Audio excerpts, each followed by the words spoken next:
Daniel, let's start with the inward blocks. Start kind of get an idea of terminology, and I'm going to kind of periodically use terminology which I would like to see you get involved in.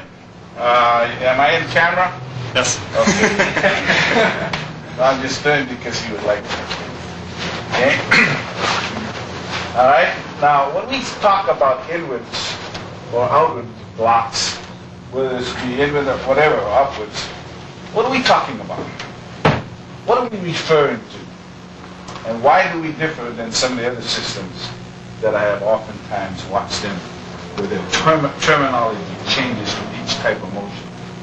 When we say inward block, what does it mean? Anybody? The guy's sticking his arm out and you're going to bounce it. Okay, but it's an inward block though. Boy, it's for what? When we say inward, it means that your arm, no matter what happens, blocks from the outside in. And regardless of the fact of what your opponent throws, whether it's a right hand or a left hand, that inward block that you're blocking from outside in can be still utilized whether it be on the inside of his arm or on the outside of his arm. And some systems say, hey, when that punch comes and I block on the inside, it's an inward block because I'm blocking on the inside of his arm. And when he shoots a left and I use the same identical block on the outside of it, it's an outside block. That's kind of confusing to go inward and outward with the same type of block in the manner of executing. So anytime I say inwards, it means that that arm comes from outside of your body structure and in and toward it. Okay? All right, down your horse. Okay, question. Relax. I'm a boxer. Come in. I notice one of you instructing my children.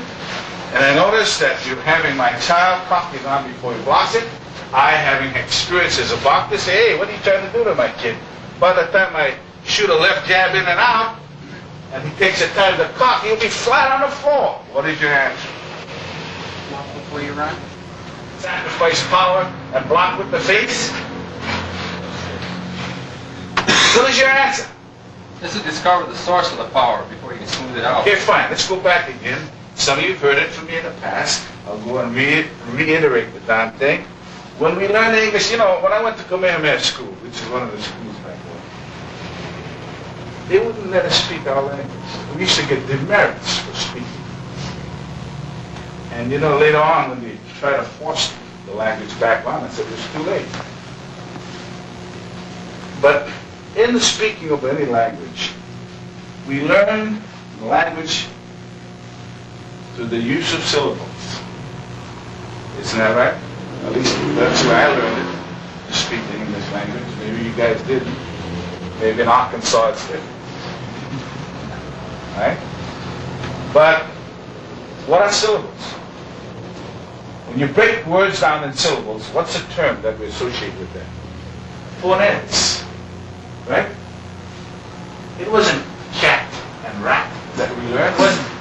It was cat, cat, rat, cat, bat, cat, mat, cat. That's the way we learn to speak the language in our infant stages of its use. But later years, do we speak to each other phonetically? Do I speak to you that way all the time? No, we don't. That's the way to speak in Scotland. Every time we go to Scotland, I can't understand them. All right, so what are we doing now? So when a parent ever asks you, why are you teaching my kid to come up and then block, I shoot a left hand in, you say, when you learn to speak the language, did you not learn it phonetically? Yes. What I'm doing now to your child is teaching him the phonetics of motion. He's learning the cat, at, rat, at, bat, of motion.